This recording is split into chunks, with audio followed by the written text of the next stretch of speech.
Ciro arremessou pela ponta direita, caiu para Totti. É agora, penetrou, levantou para a boca do gol, balão subiu, desceu, tá na cara. Oswaldo Marçal, a bola vai para fora pela linha de fundo.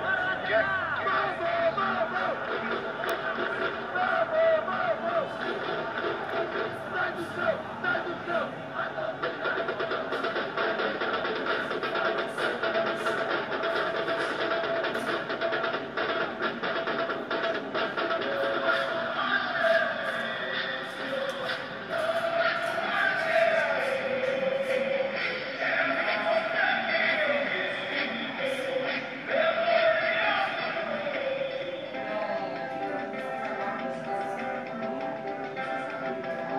O Ceará ele é um sentimento maior que a gente pode ter, né?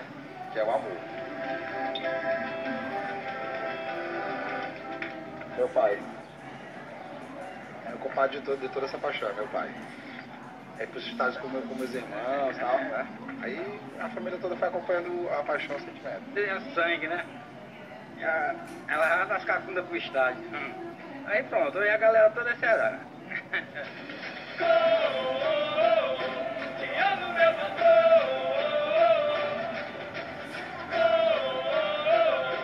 Bora, galera, bora pro estádio. Hoje tem jogo do glorioso time do povo, meu grande amor. Te amo, ó meu povo, te amo, povo. Seja ele a importância que tem de hoje, seja ele um simples amistoso, seja qual for.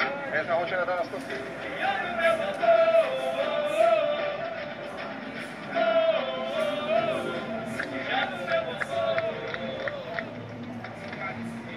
Ser organizado não é mais do que você tentar fazer algo a mais pelo clube.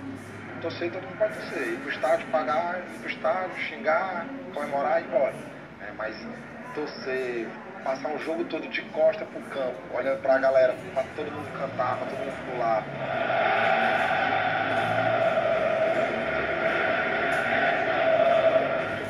Chagas é o puxador oficial da torcida, né? Que agita a torcida na arquibancada. De puxador é o cara que fica acima de todos, em frente à bateria, comandando os gritos e o que rola na arquibancada. Igual ele é difícil, porque realmente é um cara que agita a gente, consegue arrepiar toda a torcida que está na bancada. Para mim ele é o melhor puxador do Nordeste.